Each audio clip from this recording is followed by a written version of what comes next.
Welcome to Tell Me Where I'm Going Wrong, a podcast in which two exes talk about life, politics, aging, and pop culture.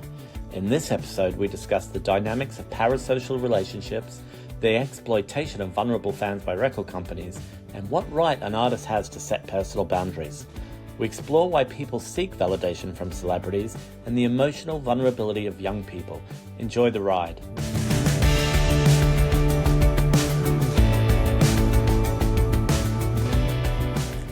Hi everybody, welcome back to another episode of Tell Me Where I'm Going Wrong, a podcast where Sean and I just talk about all sorts of nonsense. We might try and include some interesting intellectual insights, but mostly it's just gossip.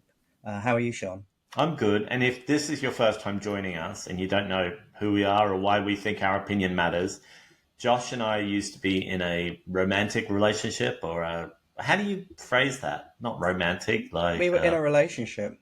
But a relationship can be all sorts of things, Yeah, can't but it? when you say two people are in a relationship, you generally think it's a romantic sexual relationship rather than a... Okay.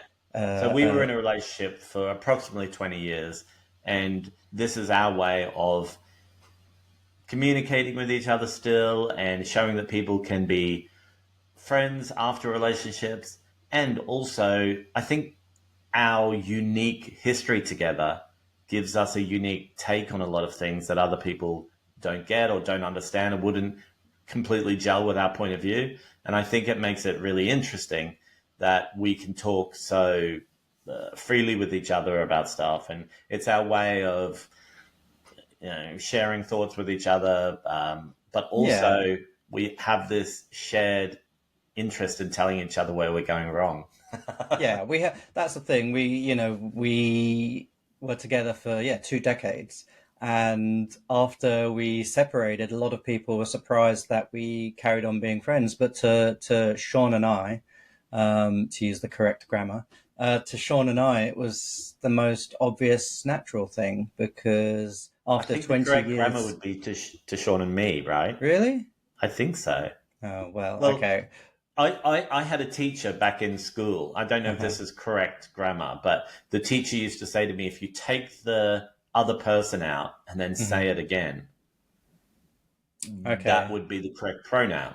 So if you took me out of that, you'd say, to me, it's important, blah, blah, blah. And so that's the rule I've always used. But if anyone's listening and knows a different English grammar rule that we should be employing, and it works in all the situations where I've ever used it. It seems to work. Right. Well, I'll check that after we finish recording. I'm not going to do live research, but that's a perfect encapsulation, I suppose, if you like, of the level of comfort Sean and I have with each other after being in a relationship for so long.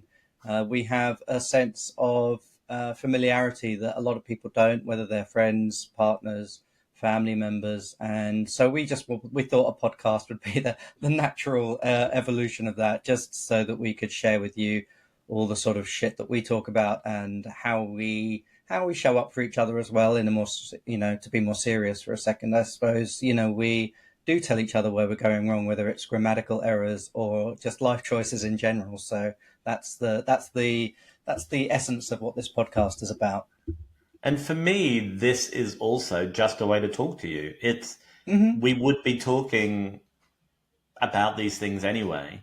Yeah. So for me, this is an actual natural extension of our friendship. And even if 3 people listen or 100,000 people listen or however many people listen, I would still have this conversation. So yeah, that's true. It's not that much labor intensive stuff going on to just record it and put it out there. I think anyone that's been listening or watching this podcast knows that it's not particularly labor intensive. We're not one of these very well researched scripted podcasts by any means. We're the polar opposite to that. We just sort of say what's on our mind and sometimes ramble on and on. Well, should that lead us into one of our topics for today, which is podcasts? It could do, or I was going to say it could lead us into one of the other topics which we were just thinking we might discuss, and that was about having an insight into other people's personalities and relationships. Because you said whether it was just us talking, whether it was 2, 10, 1,000 people listening, we would still be having this conversation. And I was going to say, well, it's like we're inviting you into our private conversations or our private friendship, and that was going to lead me to talk about Chappell Roan. So we could go two ways really. We could talk about Chappell, we could talk about podcasts, we could talk about them both. Well, let's talk about Chappell Roan. Okay. Because that might be the clickbait title we give this, and then people don't want to wait the whole hour to hear about it because Well, she's so hot at the moment it's very that topical. yeah, we could maybe pick up a few extra listeners by getting straight to the crux of the Chappell moment. So, if any of our listeners or viewers don't know who Chappell Roan is, and if you don't know who Chappell Roan is, where have you been living? She is a young American singer, songwriter, pop star from the Midwest, from Missouri, I believe. She is queer and she has blown up. Her first proper studio album was released last year, I think. It was about a year ago, wasn't it? The album. And Yeah. it was an interesting rise to fame because it didn't happen quickly. It was a very slow start. I think she did a lot of sort of DIY gigs in her bedroom, that sort of thing, very small venues, festivals. And then just in the last, I don't know, 4 or 5 months, I would say, she has just blown up and become had this meteoric sort of rise to the top very, very quickly. Um, I think that she has been doing stuff for longer than we know. oh, yeah. I was Now that I've been on such a Chappell Roan kick, I have been getting served stuff by the YouTube algorithm. Hmm. And I got this music video or this song came up. Oh, actually, no, it was on Spotify. Spotify suggested a Chappell Roan song for me that I didn't recognize the title. Hmm. And I started playing it and I could tell that it was her voice, but it was a completely different style of music to what she has Yeah. become famous for. Yeah. And I went then to YouTube and watched the video, and it was an incredibly high budget video, but it was from 7 years ago. Was it a sort of not an indie, but was it a very sort of like downbeat kind of style, like a piano ballad almost? Yeah, it might be Or a little bit more Billie Eilish sort of yeah, style. And yeah, it but was very artsy sort of music video and a bit more dark than yeah, what she's yeah. done. And it was 7 years ago. And I'm like, Mm, isn't she only 25 or how old is she? I'm not sure. I'm not sure how old she is, but yeah, So yeah. when She, people say, oh, it's overnight success, I'm like, that's a bloody long night. yeah, That's yeah. she's been going for a long time. And But in her current sort of iteration, because I think that's what's been so interesting, she's spoken about how, her music was very sort of, it was not sort of downbeat, but it was a very different style. And then she met this producer whose name I forget, and he's the producer that works with Olivia Rodrigo. And she said that working with that producer just completely transformed her experience, and she started to incorporate a lot of sort of the elements of drag into her into her artistry, into her presentation and performance, and it's completely transformed. Now she does this. I mean, you could in some ways you could say it's sort of bubblegum pop in a way, and it's got elements of bubblegum pop, but it's not throwaway at all. It's very brilliantly crafted pop songs. Can you tell Sean and I are huge fans, obviously? Um, I also don't know why people think bubblegum pop is throwaway. well, yeah, that's what, Like yeah. Gaga, the queen mother of bubblegum pop, or what people saw as disposable pop culture. I don't think Gaga was ever bubblegum pop though. No, but I think people saw her as a disposable pop star around the time. A lot of those acts like Katy Perry and Kesha, when they came out around the same time, people Mm. saw them as, oh, these people won't last. This is just something that's the flavor of the month. I don't think. I think to the very casual observer, they might have lumped Gaga in with people, the people you mentioned, like Katy Perry. But I think most people could see a real difference in the sort of the musicality or the musical, what's the word, like the musical intuition of somebody like Gaga. I think it took a while for for the mainstream to see that, and when I say a while, I mean like an album cycle. Like Right. Okay. whereas fans like us, we obsessed over everything, like every live performance or every BBC radio breakfast show, Hmm. live performance or her turning up It in. makes me think of, when Gaga was promoting her first album, and she did that Joe Wiley, I don't know, must have been a radio show or something, and she did that cover of the Coldplay song Viva La Yes, Vida. And yeah, just, that performance, if you haven't watched it, pause this podcast right now and go and Google Gaga doing Viva La Vida. It's so, it just showcased to us as sort of as fans just how talented she was and how broad her musical abilities were. but there are so many of those Gaga performances that Yeah. if you had to list the seminal Gaga performances where she shifted your perception of her, there'd be so many. Like Hmm. and I don't even mean like the big like VMA dripping in blood thing even, but I mean like those quirky little acoustic or semi-acoustic moments, or her with just a ballad. Hmm. Sorry, just a piano doing a ballad, Hmm. or her on the Howard Stern show. Oh yeah. Like these performances were really perception changing, Hmm. and this is somebody who is a pop star. I mean, there's no way around it. It's not like she You're talking belongs to about another. Gaga still, or you Yeah, she actually doesn't okay? belong to another genre. Hmm. But when she first came out and she had that messaging around pop music will never be lowbrow, like she really Hmm. wanted it to be seen as an extension of serious art. And I Hmm. think that Chappell Roan is the perfect torchbearer of that, to come in and say, yeah, look, I am pop, and you can't get much more pop than Eight Hot to Go. I was about Hmm. to spell it out. You're gonna do the dance.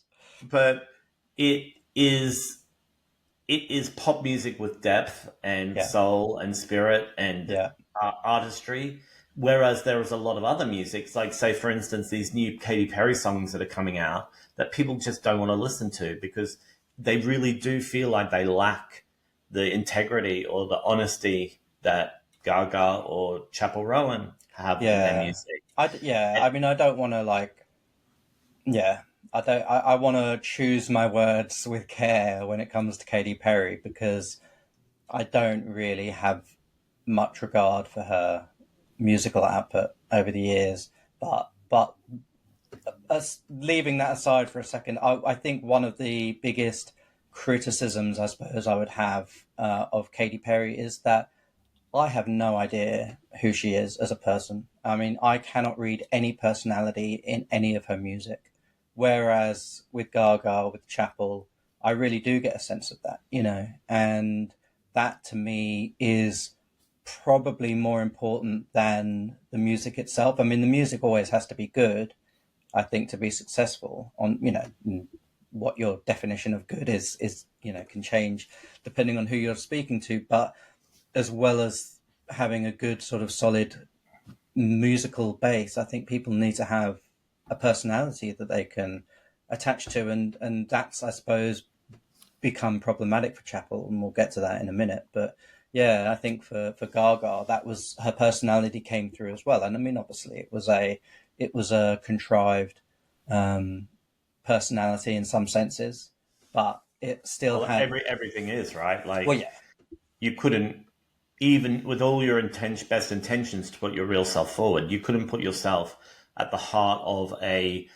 multi-million-dollar record mm, promotional campaign and actually people see you, and you no, can't control what people's perceptions of you are. So no, even that's. if you think you're being your honest self, people Mm. don't know who you are. But that's the But same yeah, for everyone, in everyday life, isn't it? I mean, even yeah, us on this podcast, of course, we're saying this is our authentic, real conversation, which it is. But of yeah. course, we present sides to everyone that we interact with that we want to be seen. We have certain image in our head of how we want to be perceived. But Yeah. so And what people think of you is none of your business, really, is it? I mean, mm, you mm, can't you can't change no, what someone thinks, and it doesn't have any impact on you until it does, which is the whole Chappell Rowan thing, where these parasocial relationships that her rapid rise to fame Mm. has created or helped to create Mm-hmm. are starting to become problematic for her. So she's saying there are people who are crossing boundaries that she's not comfortable with, Yeah. such as calling out to her on the street, or always grabbing her for photos, or Mm-hmm. physically touching her, or trying to find where her parents live and going outside her relatives' homes, or showing up Yeah. to where she's got a private appointment booked for yoga or whatever it was. So Yeah. Is it that what has happened? I didn't know that. I yeah, hadn't well, the heard that. fans, once again, this is stuff that I found out from super fans online who are saying some of the problematic behaviors that they've witnessed or heard about within the fandom. And Mm. it is, uh, Chappell saying, I feel like if it was any woman that you didn't know on the Mm. street and you liked the way they were dressed or the way they looked, you wouldn't run over and have such flagrant displays of uh, getting in people's personal space. You just Yeah, couldn't it's do a real that. And you would intrusion of know, somebody's privacy. yeah, Yeah. and you would know not to do that. And it's interesting. Have you ever seen that dude who does music reviews on YouTube called Fantano? I don't think so, no. I think his name might be Anthony, and he's from the US and he does a lot of music reviews, but he did rarely does anything other than music reviews, but he did this sort of a think piece video on Chappell Roan saying that he 100% supports her because he was saying even with his minimal amount of fame, he has maybe like 1 million subscribers on YouTube Mm. who and hundreds of thousands of people watch each of his videos. Mm-hmm. But he described some of the behaviors that are exhibited towards him by his followers or people who are aware of him. Mm. Everything from being groped at meet and greets, like sexually groped by Mm. strangers, to abuse on the street, to people taking photos with him and then insulting him to his face. And Mm. you think that's him who's got a fraction of the Mm. fame And the of Chappell attention and, Rowan yeah, or scrutiny, yeah. Gaga or whoever, Mm. and that is happening to him all the time. Mm. Imagine what she is going through that she hasn't said. Yeah. Yeah. It's such a, I'm not excusing anyone's behavior, but it's such a fine line to tread, isn't it? It's such a sort of a dangerous dance to enter into because on one hand, anybody who's trying to promote their product, their art, or their output in any way, whether they're a musician or an actor or, anything. Um, on one hand, they're appealing to the world to pay attention to them, aren't they? They're saying, look at this thing that I'm doing, singing, making, directing, whatever. Um, so there is a very inherent kind of murkiness to that, isn't there? That they're saying to the world, look at what I'm doing, pay attention to me. But then at some point, a line is crossed, and that line isn't always very clear. And that's, and I'm, again, not excusing anyone's behavior, but it, it does carry with it risks, and it must be an incredibly, I can't even imagine what it would be like to not be able to, I was going to say step outside of your house, but it doesn't start then. It's even when you're in your house, it's just this level of intrusion that is just unfathomable. I Um, think that you become so famous that you cease to be able to exist a way that a non famous person can. So mm, you have to live in a different reality. mm, And that probably includes removing yourself from public situations where you're at risk.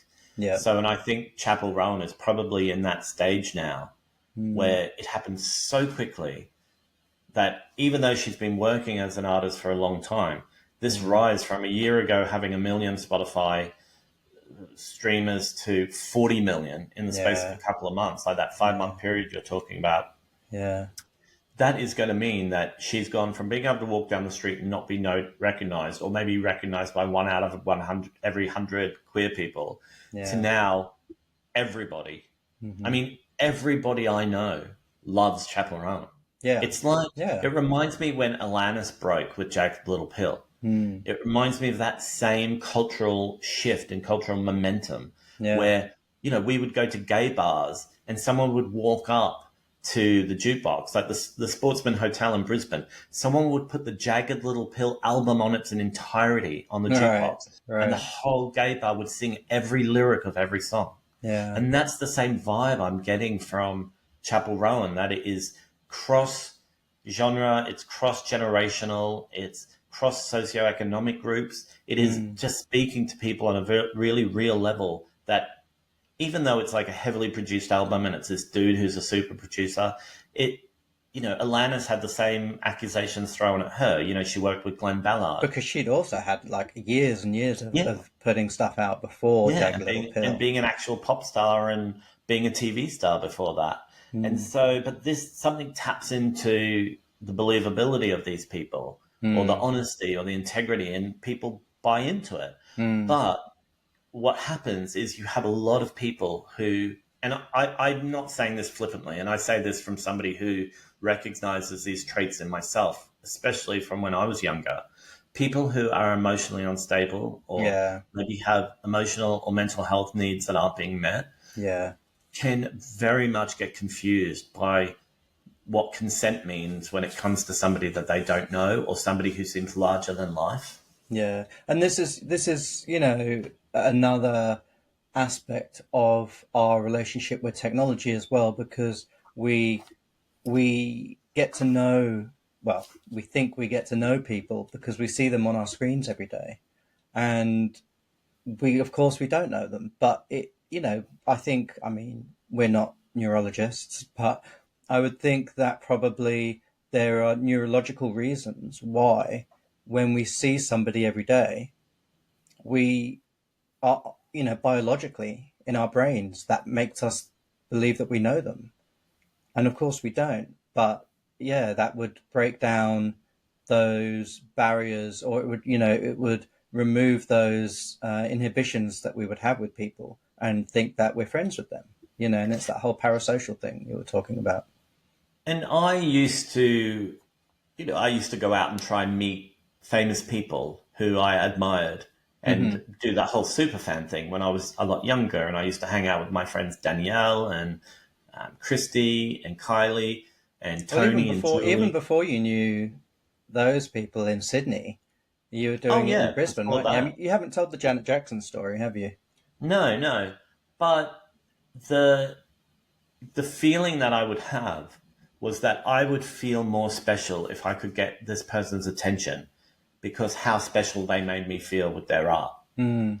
Or the Mm. attention they would give me, even if it was fleeting, would Mm. somehow make me feel less in pain or less stressed or Mm. less traumatized by the bad things that were going on in my life. Yeah. So there was very little joyous about it. At the moment, it was At exciting. the time, in the moment, yeah, Yeah, but on reflection, yeah, but that's something that you could say so many, and that's one of the benefits of I don't want to buy into that whole shtick, but that's one of the benefits of getting older, isn't it? That you can look back on your past behaviors and understand where they were coming from and why you were acting in the way that you did, and because it's born out of a sort of a deep sadness, isn't it? This need yes, for yeah. connection with people that you don't know. Yeah, and last episode we were talking about that Winona Ryder movie, Welcome Home, Oh, Roxy Carmichael, yeah. and the storyline of that is this young teenage girl in some small town feels very alienated and she's had a tough life and she thinks that this movie star who is from the small town is coming back to visit is Mm, her mum, and that mm, that's somehow going to be the thing that makes her life better and turns it around. It's incredibly sad. It's not a great movie, but it's incredibly sad that is sort of the telling of what these parasocial relationships are like for yeah, young people who are at risk. yeah. I, people who sleep outside uh, Gaga's hotel, or people who like run up and try and grab Chappell Roan, or people that would run on stage with Morrissey back in the day and try and rip his shirt off. Mm, It is not a celebratory thing, really, once you move past that split second, that instant gratification. It is born out of trying to make yourself feel better or bigger or stronger or more emotionally stable or fulfilled. And it's very sad. And do you think, again, I'm just sort of posing the question. I'm not justifying or defending people's actions, but do you think, or would you agree that that fan or fanatical relationship, I mean, let's not forget where the word fan comes from. It is just literally a contraction of fanatical, right? And Mm. do you think that relationship has, or the fact that that relationship has been exploited by record companies and by artists over the years? When artists put out 6 different formats of an album, or they release, limited edition 7-inch singles, or they release 50 different T-shirts. Would you agree that that really is exploiting those people? It's exploiting that fanaticism for financial gain, and Yeah, not but that that that's justifies any behavior, but just that it cuts both ways. I think you have to recognize the dynamics at play in any sort of fan relationship and yeah, not exploit that. it's how anything is sold to us. Politics, um, movies, food, everything. They have to create an emotional attachment that Mm, makes you feel emotionally invested in whatever that product is, whether it's a political candidate, whether mm, it's a pop star, whether it's mm, a shop, why you choose one supermarket over another. mm. Everything plays on our that weakness. I mean, I don't know if weakness is the right word, but that trait, that human trait of needing validation and attachment to things. It's why, once Yeah, again, like churches flourish or people follow one politician and not another. It's yeah. what we think we see reflected, ourselves It reflected in. exploits our insecurities, Yeah. and And because and and our need what reason and is there? our purpose for being alive. Like, why are we alive? What is the meaning of our life? If Gaga makes me feel celebrated for being queer, or Chappell Roan sings songs that I've never heard anyone sing before and talks to my Mm, queer sensibilities, mm, I'm more likely to spend my money and give it to them. Now, I yeah, believe Chappell Roan and Gaga are real artists, but mm. there's a whole other mechanic there. Capitalism is at play, and they're going to exploit that. Because I mean, I'm not. I don't know. I haven't looked. I haven't. I'm not that level of fanatical about Chappell Roan that I haven't looked to see, what formats her music is released in. I mean, I just stream it online. That's all I do. But I'm thinking of other artists, particularly Madonna, because I was fanatical about Madonna when I was younger. And there is no reason, there is no real reason, is there, to release an album or a single with like 4 different covers?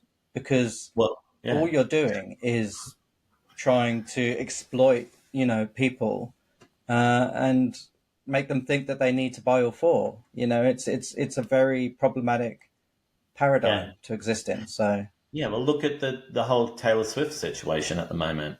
The mm, Her latest album, I think it's over 30 variants of the album now have been really, released globally. I'm sure I it's don't, more than I 30. don't pay enough attention. Yeah, but Yeah, and it's some of them, granted, have extra content on them. So okay, you might have extra songs, but mm, a lot of them are different colored vinyls, or right, the cassette album comes out and it's in different colors, and it really is. There's no art. You couldn't really argue that there's an artistic intention no, behind that. It's a no, corporate capitalist intention, or it's to help her break the record of number one on the album charts, or it's yeah. to get as much money out of this album cycle as I possible. suppose if Chapel were to come to me, which I know she's not going to, I suppose. But if any artist were to complain to me about it, I would of course be sympathetic and I would listen. But I would also say, like, I think that overall artists, or maybe not artists, but the team around artists, the teams around artists, so record labels and management, publicity people, also need to maybe stop and think sometimes about their exploitation of the fans. Because as much as, Kaylee or Chappell feels that her rights, or her, what's the word, not dignity, but her right to self-determination have been infringed upon, I think that it also works the other way, and that record labels, particularly, are also exploiting the fan relationship at the same time. So I think, as much as I want people to pay attention to what Chappell has said and respect her wishes, I think that there also should be a conversation around that too. So do you think there's maybe like a lack of duty of care from Yeah, these companies? yeah, completely. And that's another thing. I'm sure somebody like Adele Hmm. attracts an older audience who are less prone to acts Hmm. of attention grabbing. Like, she still would have fans who overstep boundaries. But I think when you're talking about Chappell Roan, there's an age demographic Yeah. that is more emotionally needy Hmm. and also closer to her age, and the things she's singing about, like sexuality Hmm. and bad romances Hmm. and just coming of age. Hmm. Like, I remember when I was a teenager, and not to always want to talk about Morrissey because of the problematic nature of talking about Morrissey, but when I was young and I listened to the Smiths, it was as if Morrissey was singing to me. Now, millions Hmm. of people have said that about the Smiths. That's not Hmm. unique to me in any way. But felt, if I had had a moment with him, I can't imagine what I would have tried to say or convey that back to him. But it doesn't matter because he doesn't know me. It didn't know me. Yeah. Yeah. But it's a vulnerable group of the community. It's young Mm. people who are coming of age, which is inherently a turbulent time for people's emotional health anyway and emotional stability, but Mm. also a lot of young queer people Mm. who are at risk or vulnerable in the community. So you've got somebody speaking to you and championing you and your causes. Mm.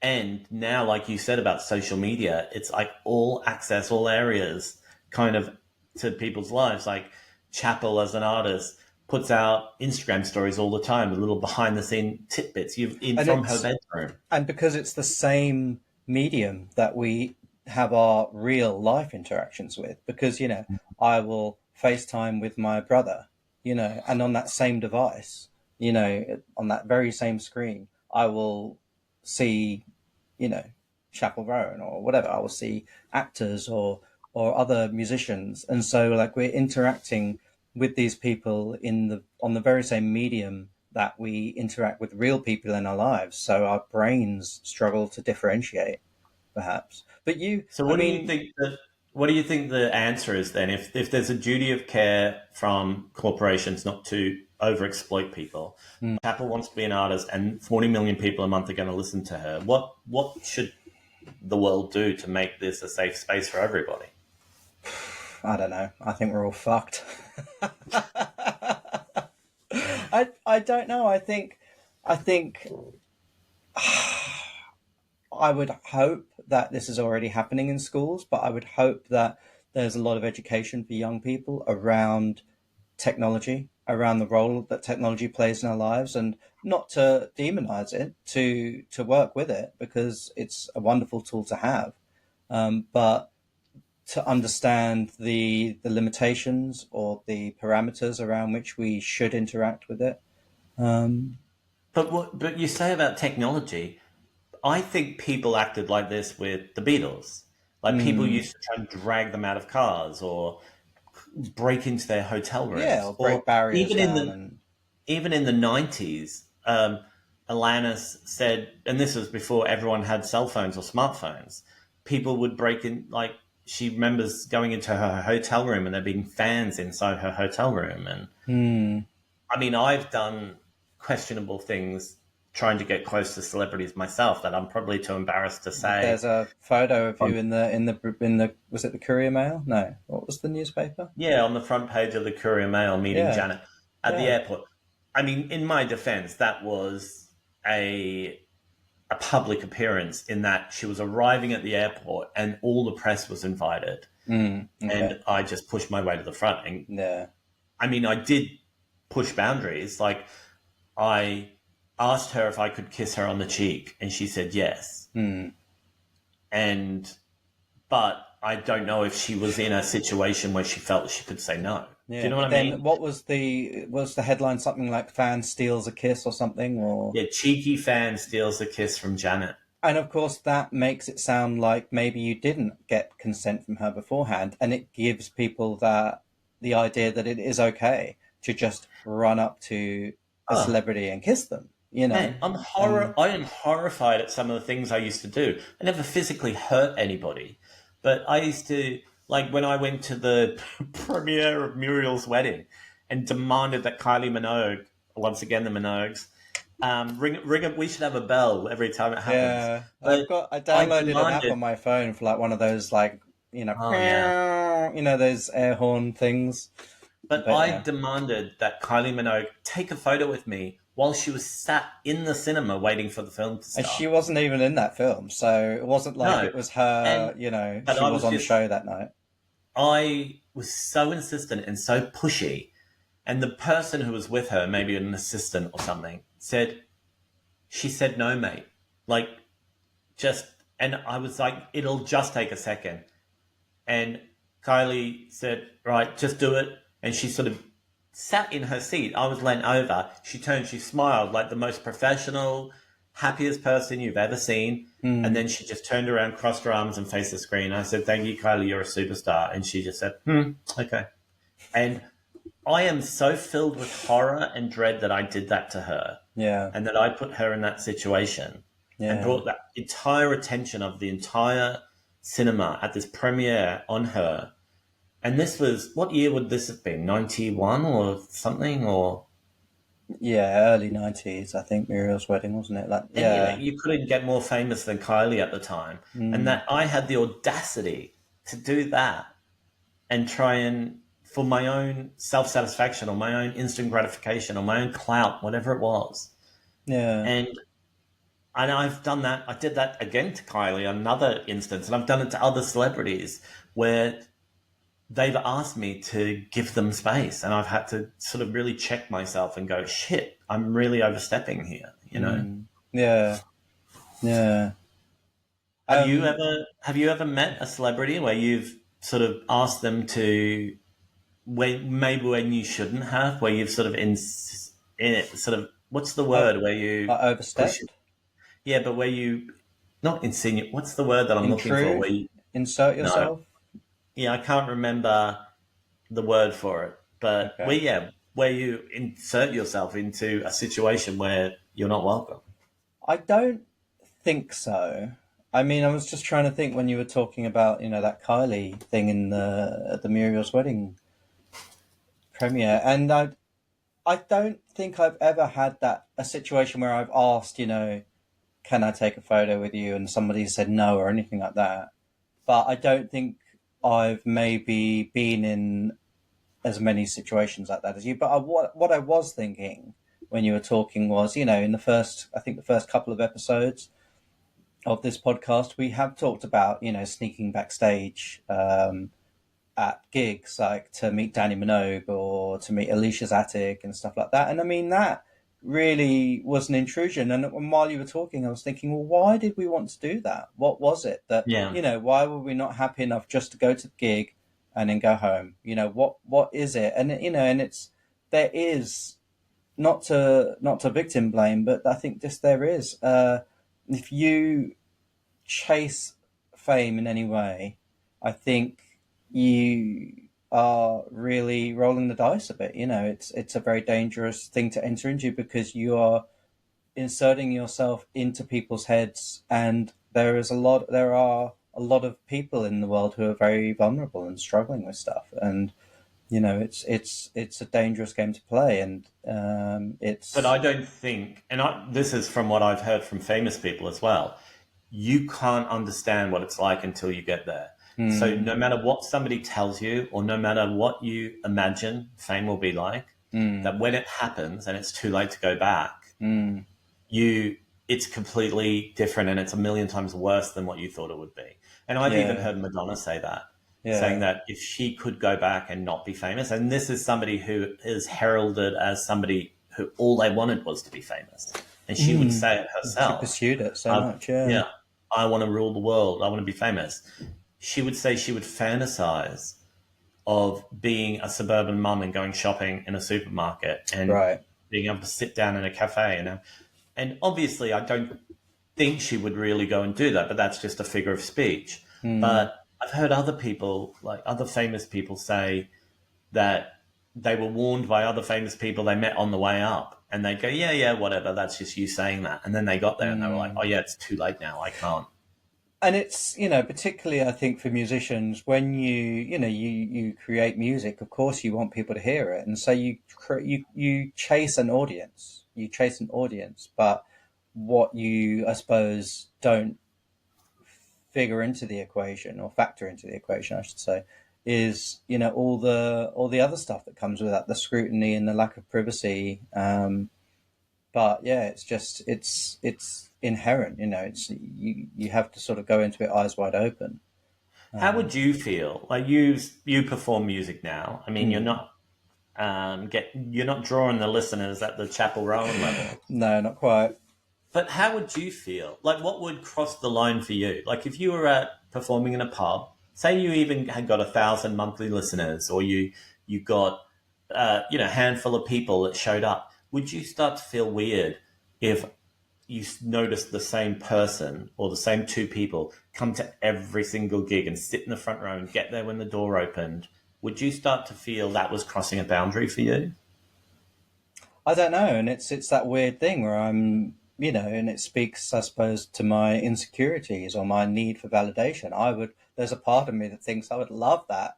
I would love somebody to pay that much attention and show that much appreciation for my artistic output. But But are of they course, paying you attention? yeah, Are but they, no, the reality, of course, is going to be very different, isn't it? Because yeah, yeah. like they yeah, I mean, and it's just hypothetical, isn't it? So it's hard to really know. But yeah, there is a part of me that at the moment, at this point, I'm like, oh, that'd be great. I'd love that. I'd love to have people that appreciated what I did, to that degree. But of course, it would come with a lot of problems. But Like, you've had a sort of a touch of it, haven't you? You've had yeah. instances when you were sort of the sort of biggest vegan blogger, certainly in the UK for a while, and you kind of, I mean, obviously can't mention names, but you have had a few instances where people have really overstepped the mark with you, haven't you? And that's the weird thing, right? It took me being in the situation for me to truly understand what I had been doing to other people. So Yeah. that's what I mean. You can't tell somebody until they're in that situation. So there was that person who used to comment on all my posts and retweet everything, and then they started to come and be at events where I was having some sort of, I don't know, social appearance or public appearance. Hmm. And there was one time where I was in a city for a public appearance, but I wasn't at the event. I was in a shopping center getting lunch or something, Hmm. or doing something else not related to it. And this person came up and said they wanted to have a photo with me in the food Hmm. court. Hmm. And I said, well, look, you're going to the event. I'm going to the event. See me there and get a photo there. I'm just chilling out here. I'm not fat gay vegan. Hmm. And the person that was with the person said, hey, they're your biggest fan. You should have a photo. And I said, no, look, chill out, Hmm. like you don't need it. You had one with me a week ago and you're going to have one with me Right. again in a week. Right. And I think to myself, I used to do that to people. And it wasn't until I was in that situation Hmm. that I was like, yeah, this is exactly what Chappell Roan is talking about. Yeah. Like, how many photos is enough? Yeah. Can I get my lunch without you needing a photo? Yeah. Do I ever, like, I'm not at work right now. Yeah. And Let I'm me just exist in the world. 1 trillionth of the level of fame of Chappell Roan, like not even on the same spectrum. And I Yeah. had that annoyance and that feeling of vulnerability and someone pushing my boundaries too far. Imagine what she's going through. Yeah. Yeah.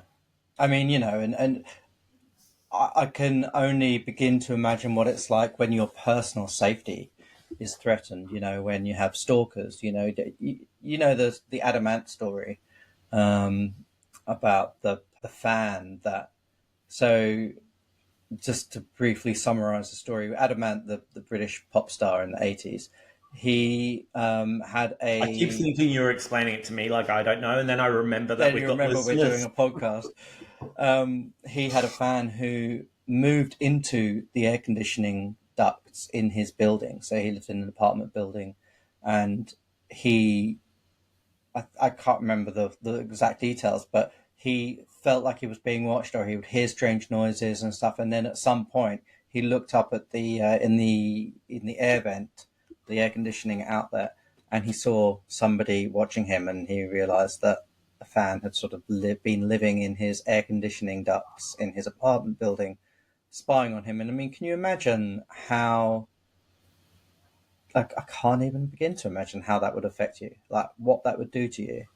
And that's why people have got a lot to say about famous people and how they're, don't look at Jennifer Lopez in the eyes, or they live in these compounds. And I'm like, yeah, damn straight.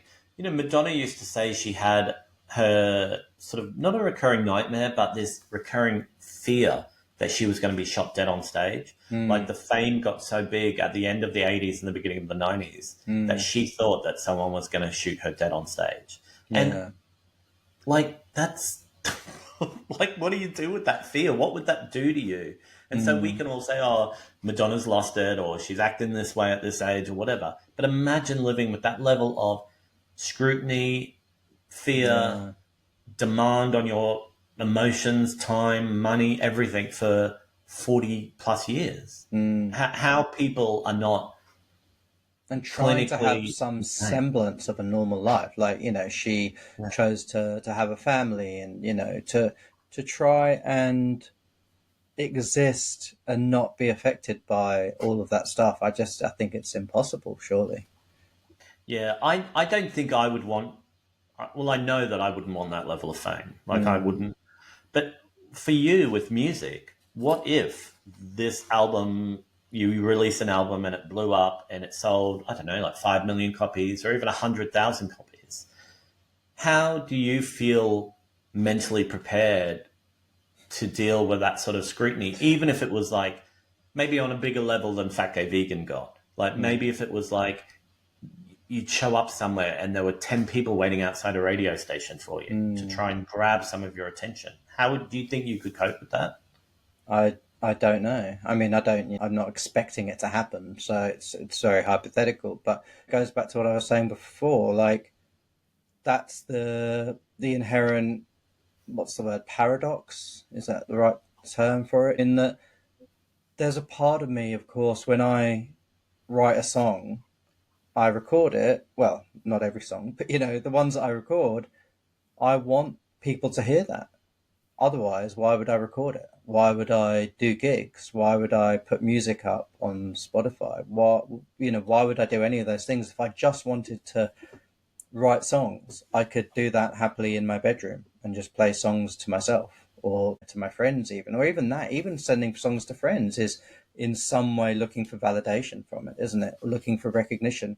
And so there is a part of me that thinks if lots of people were listening to my music, I would feel very validated. I mean, I'm not But ashamed to say what would it. the trade off be that Well, you would be yeah, willing to make? I don't know. I don't know. And I think, like you were saying, until it happens, you think any trade off is worth that, because that's the recognition, that's the validation that you're seeking. Um, so it's really, Is it, I think it's impossible to say. I think if you ask me what would my ideal sort of work life balance be, or what would my ideal um, situation be with my music? I would say, well, I would love to be able to just make music full time, not have to do another job, have enough financial security to not have to worry too much about the future, to keep working and doing what I'm doing, making music, and be able to enjoy life and support and help the people around me, my family and friends. Mm. That to me is what I would love. That's my ideal goal to get to. Um, but yeah, then if someone was to say to that to me, oh, here's here's exactly what you want, but you would never feel safe outside of your house, and even sometimes inside of your house, you wouldn't feel safe. Um, that you would be approached by people wherever you went. Um, that that would I'm quite an introverted private person some of the time, not all the time, but I would really struggle with that. I think I would And really. don't you think that's the same for a lot of singer songwriters, in that they get into creating art as a way of expressing things they might otherwise have trouble Mm, expressing? And it's hmm a way to, a cathartic process. So you maybe not be the best at interpersonal skills, and then you've to got start 10,000 with, people a yeah, day trying to get your attention and yeah, get a quick, witty response from you, or pose for a photo, or, yeah. when I at the, remember like in the sort of the peak of your blogging fame. I yeah. remember we flew. I think we were flying from LA to London, or maybe London to LA. And I remember, and I mean, I don't know what other people are like, but on planes, I do not really care about my appearance, and so we would just wear any old baggy shirt and tracksuit pants, and I'll sometimes take my shoes off on a plane. Anyway, whatever. The point being that I didn't someone tweet you when we Mhm. arrived, and they said, "Oh, I'm on the same flight as you." Yeah, you were on my flight. I saw you. Yeah, I was too nervous to say hello, or I felt I shouldn't say hello. And I felt a bit creeped out by that, yeah, because I was like asleep on the plane, yeah. You would probably. have been like mouth open, like Yeah. dribbling, like who knows, Or, and I snoring. think Yeah, another time somebody woke me up on the bus to ask if I was fat vegan. I was asleep on the really. 65 bus in West London. I remember But walking up past Liverpool Street Station with you one time, and someone stopped you on the street. They were with their mum, and they stopped you on the street and asked for a photo, I think. yeah, Yeah. it used to happen a lot. But there was like that short period of time, a year or two, where it happened a lot. And it sort of culminated around 2018 when I published the book. Mm. And remember, all those people showed up to VegFest. I was doing a book signing, and there were a lot of people. I mean, I At think I Olympia, sold, wasn't it? Was it Olympia? yeah, I think I sold about 300 books or something. And so there was this big queue of people Mm. across the weekend. And it was a real eye opener for me, because most people were, I suppose this would be like a microcosm, or like a study of what it would be like for someone like Chappell Roan, but on a bigger scale. Yeah. So across those 300 people, the majority of people were receptive, kind, just wanted to say hello, buy the book, and say I like what you do, and it was very, very a fair exchange of energy, Yeah. right? But then there were just a few fringe things that made me feel like I don't want to do this. And Mm. one of them was somebody came up shaking and crying, and her friend said, she's so nervous to meet you and she doesn't know how to speak to you, and she's so nervous, and can you get a Mm. photo? And I put my arm around her, and she's like, yeah. And I Yeah. was just like, this is not real. This has nothing to Yeah. do with me. No. It's No. real for her, and but it's nothing to do with who I am. And Yeah. I had to just be kind to her. Yeah. And then somebody else came up and shouted abuse at me and told me I was disgusting, and for being there with the book called Fat Gay Vegan. I Right. shouldn't be at a vegan festival with the word fat in my name. I'm giving vegans a bad name. And, and I screamed at her to fuck off. And do you know, so it's like, and then somebody brought their kid along and wanted me to pose for a photo with their little kid on the floor. And I'm like, well, that's a bit weird. Like, Mm. my book's got shit in the title, and I'm like, Yeah. uh, And does this I'm kid even know like who you are? Or are they no, just and exploiting they're their trying to kid in the say this little situation? kid is a really big fan of yours, and wants to meet fat gay vegan. And I was like, well, Yeah. the kid wants that because you've told them to want it. And Yeah. so all of that happened in the space of 48 hours to me, who was nobody. Mm. Imagine what happens to Chappell Roan if she dared do a meet and greet or like an Yeah. appearance or tried to walk down the street. And, Trixie and Katya, if you don't know, they're very famous drag queens, but they talk a lot about their meet and greets that they do. That if they get like 30 seconds, which each fan who's paid to meet them, Mm. and the fans will try and say the most disarming thing in those 30 seconds to get their Right. attention or to be Right. memorable or to feel special.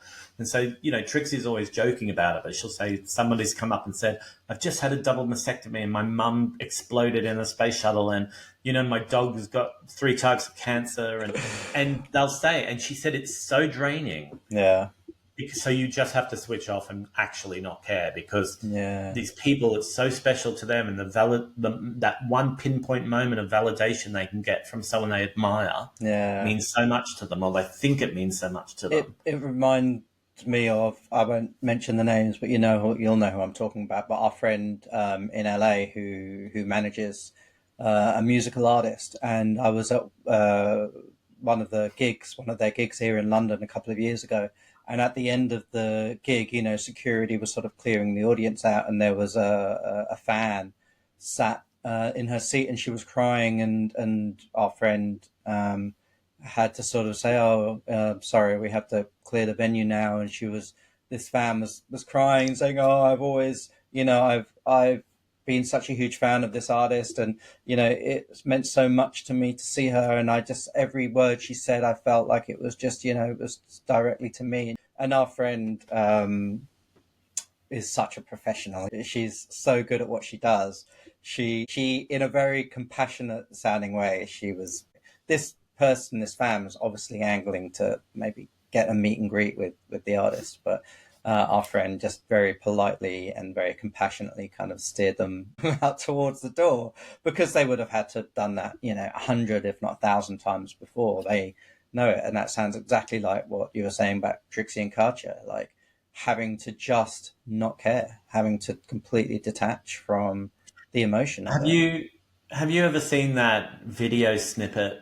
And there's a documentary being made about a young man who showed up at John Lennon's house in the US. Oh yeah, yeah.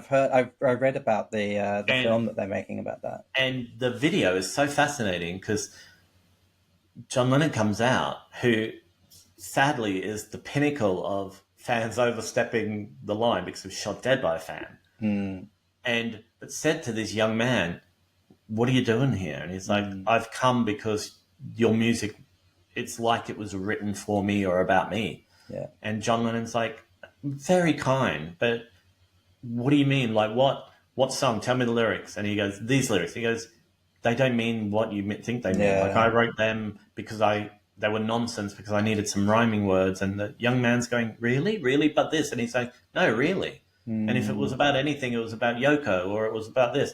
It's nothing to do. And then John Lennon's like, "Where have you been?" He goes, "I've been walking and I haven't eaten." Didn't And he walk all the way to New York City from, like, I yeah, don't but know I what, don't think it was in New York, oh, wasn't maybe. it? I think it was somewhere else. And John said to his staff or whoever was in the house, "Hey, look, get this guy something to eat and a drink and let him sit down for a while." Yeah, And yeah, and I think, people like that, or Gaga or Janet Jackson was the same with fans. They open themselves up to like compassionately yeah, whilst trying to protect themselves. But, sadly it goes very, very wrong sometimes. yeah, And yeah. so And I I'd say think I would that's part of Madonna's resilience. I think is I don't think she's ever sort of shown that compassionate side, and that's not a criticism at all. That's a compliment. I think it's self-preservation. she's had very clear sort of boundaries with her fans right from the very beginning. She's never indulged that sort of bullshit. And it's so easy for people to think that she's an awful person for that. And I Yeah, mean, she might be an awful person for lots of reasons. Who knows, yeah, right? yeah. There are But people who've worked with her. that's a very savvy Yeah.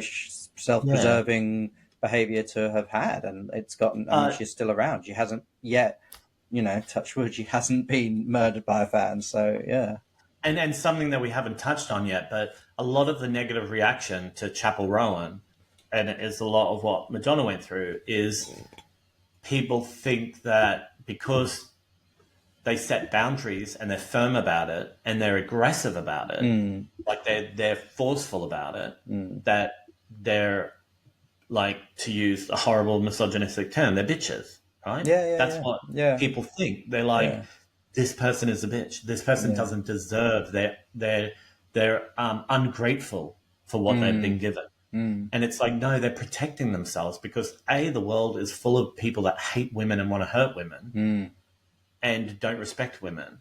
Yeah, And they're in a business that is notorious for disregarding the well-being and the welfare of women for their own financial gain. They yeah, have to look after themselves.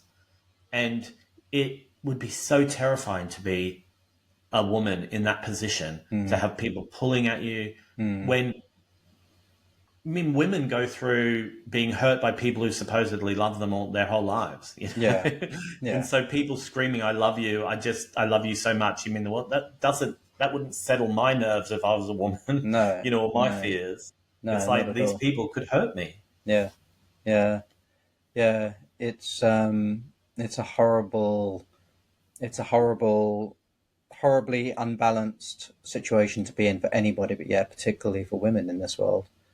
And you know, look what happened to Selena, and I mean, so many other singers. You know, Yeah, it's not, but and it's usually. I mean, we talked about John Lennon, but it's usually women who are at the brunt of violence like yeah, this, yeah, and especially for Chappell Rowan being a queer woman and outspokenly and celebratory queer, it would be, she's, especially in this political climate where people are very very anti-queer, and she yeah. stands up for drag queens and trans people.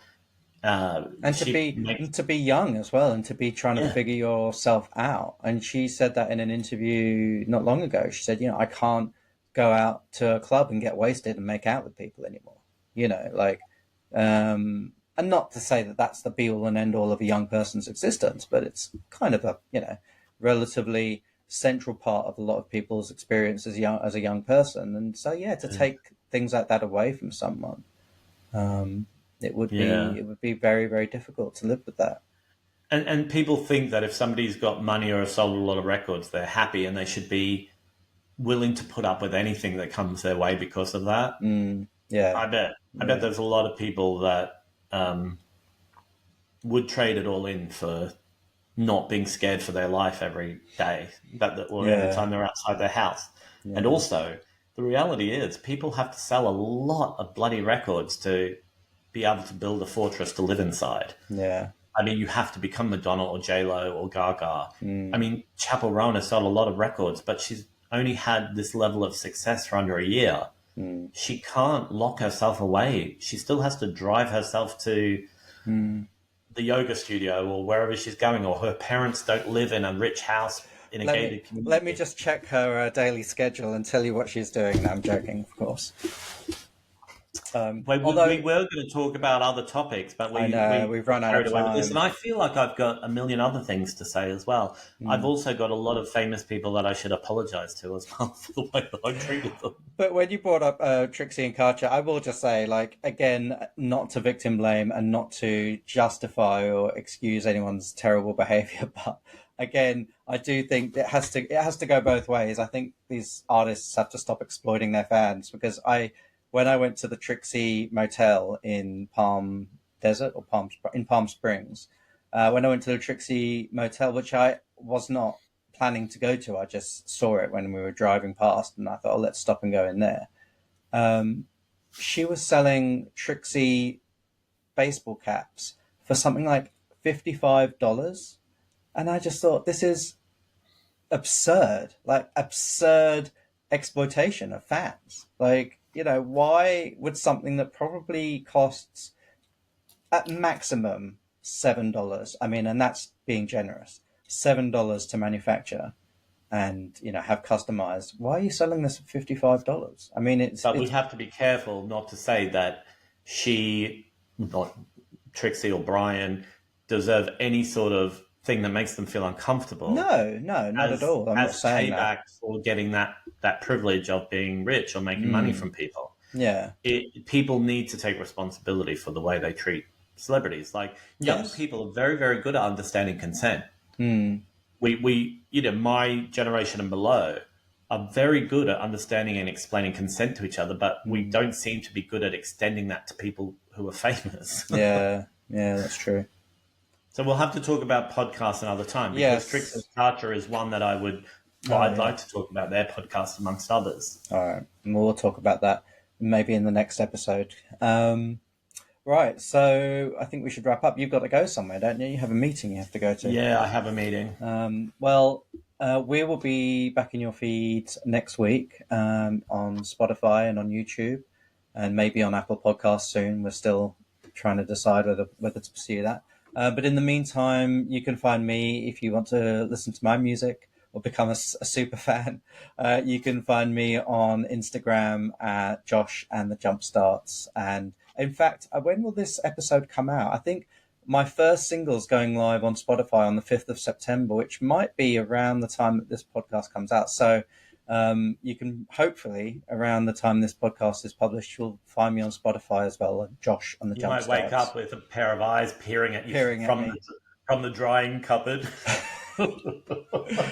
Sean, where can people find you if they want to come and accost you in the food court and ask for photos? Yeah, if you would like to develop a parasocial relationship with me, you can follow me on Instagram at FatGayVegan. That's the most active place I am anymore online.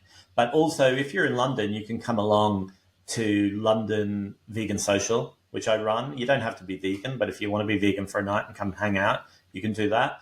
What night is that? It's always the first Wednesday of each month. Okay. And you can find all these details in my Instagram bio. But Josh and I also run the Queer Open Mic. So if you'd like to come and sit in the front row and stare at Josh and make him feel uncomfortable and overstep boundaries. I'll love it. I'll love it until I won't. I shouldn't make light of that. It's a very serious topic. But you can do that. Just follow me at FatGayVegan on Instagram, and all those details are in the link in my bio. All right, fantastic. Well, we'll see you again next week, and thanks very much for joining us. Okay. Take care. Bye. Bye-bye.